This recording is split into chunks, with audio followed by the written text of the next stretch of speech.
V redu, ljudje me nenehno sprašujejo, kako zamenjati ta kabel z orodjem za vodovod. Imam cel kup teh, tudi kup tistih na pokopališču. Tako da je res preprosto. Če veste, kako zamenjati kabel, če ste ga kdaj vzeli ven in ga zamenjali, je to zelo preprosto. Sem zelo poceni in varčen človek, zato sem kupil enega izmed najcenejših. Hidravlična orodja za stiskanje, ki jih prodajajo na eBay, mislim, da je bilo $50. Potem sem šel v center za kable, naročil nekaj priključkov in uporabil rezalnik ter odrezal slab konec tukaj, tako da je vse. Poslušajte, hitro tukaj. Zelo me zanima, kako. Lahko natančno izmerimo razdaljo med dvema točkama, saj je to ključno za navigacijo in orientacijo.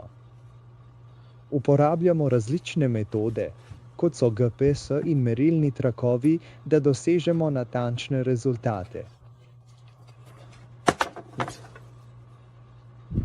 Bližno tako globoko.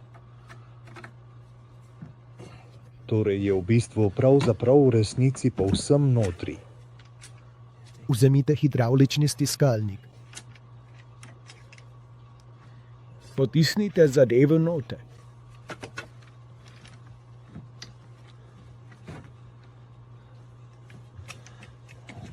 United.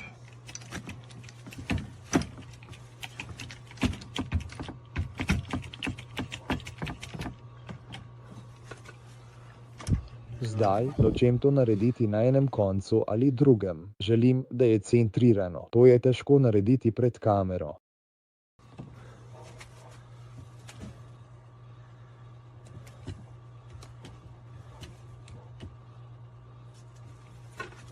Torej, trenutno imam to skoraj tam, kjer želim. Ni popolnoma na eni ali drugi strani in potem to samo stisnite.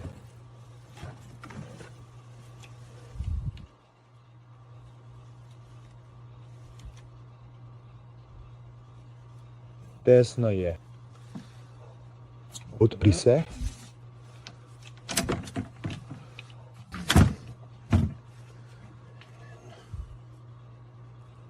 Vidi kaj.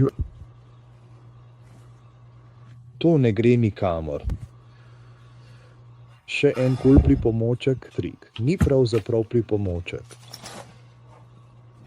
To bom premaknil. Tukaj je vse to odvečno kabel, kar pomeni, da bi lahko poskušal v nedogled. Ampak tiste stvari ne boš spravil notri.